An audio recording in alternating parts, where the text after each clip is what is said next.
মাত্র 30 দিন, শুধুমাত্র 30 দিন এসএসসি 26 ব্যাচ। আমি তোমাদের কাছ থেকে 30 দিন চাই নিচ্ছি। 30 দিনে তোমাদের ফিজিক্স এবং কেমিস্ট্রি বইয়ের সকল অধ্যায় আমি শেষ করে দিব। ওকে, একেবারে ইজি করে দিব।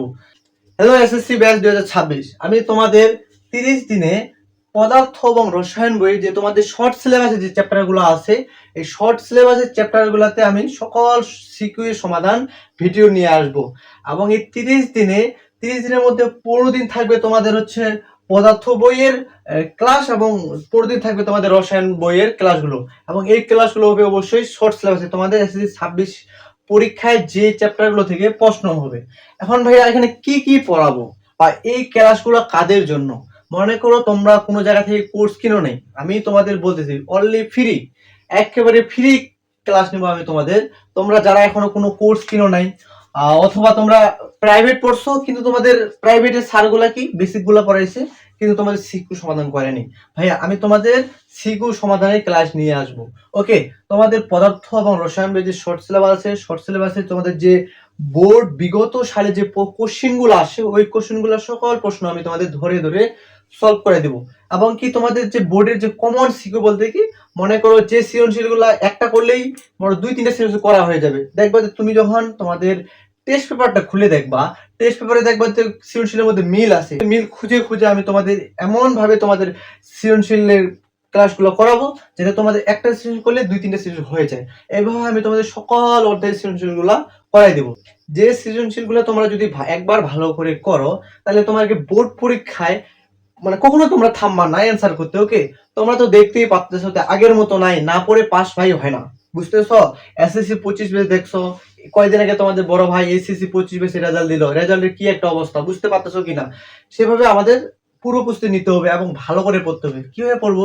যে আমাদের যে বোর্ড সিকিউ গুলো আছে ওগুলো আগে শেষ করব, তারপর তোমাদের যে বিগত টেস্ট পরীক্ষায় যেগুলো একটু কঠিন কঠিন ম্যাথ গুলো আসছে ওগুলো আমি ধরে ধরে তোমাদের সহজভাবে সমাধান করে দেব। তারপরে কি আছে এমসিকিউ। এমসিকিউ তোমাদের যে এমসিকিউ আমি এক্সাম নিব, এমসিকিউ এক্সাম মানে তোমাদের সপ্তাহে ভিত্তিক হবে, সপ্তাহে 3 দিন অথবা 4 দিন আমি তোমাদের এমসিকিউ এক্সাম নিব। এবং এই এমসিকিউ এক্সামটা হবে আমাদের একটা প্রাইভেট গ্রুপে, যেখানে আমি তোমাদের লিঙ্ক দিয়ে দিব, তোমরা এক্সাম দিবা। এবং ওই এমসিকিউ মানে ওই এমসিকিউ এক্সামে যে যে এমসিকিউ গুলা আসবে, ওই এমসিকিউ গুলার আমি কি সমাধান ক্লাস তোমাদের আপলোড দিয়ে দিব। বুঝতে পারতেছো তোমাদের সিকিউ এমসিকিউ এর সাথে ক্লিয়ার হয়েছে। তারপর তোমাদের ক এবং খ জ্ঞানমূলক এবং অনুধাবনমূলক বা সংক্ষিপ্ত প্রশ্ন যদি আমি তোমাদের সাজেশন দিয়ে দেবো, যেগুলো পড়লে তোমরা কি 100% কমন পাবা, 100% কমন উপযোগী সাজেশন পাবা। ক খ এর জন্য ভাই প্যারা নেওয়ার কোনো দরকার নাই। তবে তোমাদের কি পড়তে হবে, আমি ক্লাস নেব, ক্লাসগুলো তোমায় করতে হবে। এবং ক্লাস থেকে আমি যে নোটগুলো করাবো বা যে সিকিউগুলো করাবো ওগুলো তোমাদের অবশ্যই নোট করতে হবে।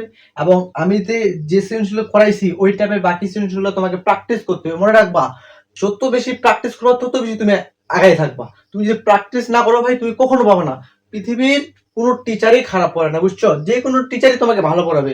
এখন ওই ভালোটা তোমাকে ধরে রাখতে হবে। তুমি বাসায় আসে তোমাকে বেশি বেশি করে প্র্যাকটিস করতে হবে। তুমি যখন বেশি বেশি করে প্র্যাকটিস করবা তখনই তুমি আগাই থাকবা। কথা বুঝতে পারতেছো? এখন তোমরা যে আমার ক্লাসগুলা করবা, ওই নোটগুলা এই প্রাইভেট গ্রুপে তোমাদের অবশ্যই সাবমিট করতে হবে। এবং সাবমিট করার পর আমি নোটগুলো দেখ, আমি আবারও বলতেছি এই ক্লাসগুলা শুধুমাত্র তাদের জন্য যারা অন্য কোথাও কোর্স কিনো নাই, অথবা তোমরা বেসিক বই পড়ছো কিন্তু তোমরা সৃজনশীল সমাধান করো নাই। তোমরা মনে রাখবা, যত বেশি সৃজনশীল করবা তত বেশি আগে থাকবা। দেখো তোমাদের যে এসএসসি লেভেলের পদার্থ বইটা, ওটা যদি তুমি রিডিং পড়ো ভাই, রিডিং পড়ে তুমি সৃজনশীলের একটা লাইনও লিখতে পারবে না। কারণ সৃজনশীল গুলা কি ম্যাথ ভিত্তিক, ম্যাথমেটিক্যাল ইকুয়েশন সৃজনশীল থাকে, তাই না? ওইগুলো আমরা যত বেশি সমাধান করবো তত আমাদের কি প্রশ্ন ধরার কেসটা বা প্রশ্ন ধরার ক্ষমতাটা বাড়ে যাবে, তাই না? তুমি যখন প্রশ্ন ধরতে পারবা বা প্রশ্ন সলভ করতে পারো দ্রুত, তখনই তো তুমি একটা ভালো রেজাল্ট করতে পারবা। যে কথা থেকেও প্রশ্ন করুক না কেন, মনে করো তোমার এটা অভিজ্ঞতা হয়ে গেছে, কোশ্চেন সলভ করে করে তোমার এটা একটা অভিজ্ঞতা হয়ে গেছে, সেক্ষেত্রে তোমার যেখান থেকেই প্রশ্ন তুমি সহজেই সলভ করতে পারবা। সেক্ষেত্রে আমরা বেসিক থেকে শুরু করবো। একটা সৃজনশীল করার জন্য কি কি বেসিক, ওই বেসিক গুলো আমি করাই দিব। এখন তোমরা বলতে পারো ভাইয়া আমার তো বেসিক ক্লিয়ার নেই, সমস্যা নেই, তুমি সৃজনশীল করতে ক্লাসগুলো করো। তোমার মনে করো আমি যে সৃজনশীলটা করাবো ওই সৃজনশীল সমাধান করার জন্য যা যা বেসিক, সকল বেসিক আমি পড়াই দেবো। তাহলে কি করতে হবে? অবশ্যই আমাদের যে পেজটা আছে কার্তিক লার্নিং প্ল্যানেট, অথবা YouTube channel Kartik learning planet, এই পেজে ফলো করবা এবং ইউটিউব চ্যানেলে সাবস্ক্রাইব করে রাখতে হবে। এখন মনে করো ভাই, এই যে শুধু তুমি না, এবং তোমাদের বন্ধু বান্ধবকে বলবা যে এই ক্লাসগুলো করার জন্য। এখন অবশ্যই তোমাদের কি ভিডিওটা অবশ্যই শেয়ার করতে হবে, বেশি বেশি শেয়ার করে দাও, তোমাদের বন্ধু বান্ধবদের কাছে পৌঁছায় দাও। ওকে, ধন্যবাদ। দেখা হচ্ছে 30 দিন চ্যালেঞ্জের ভিডিওতে।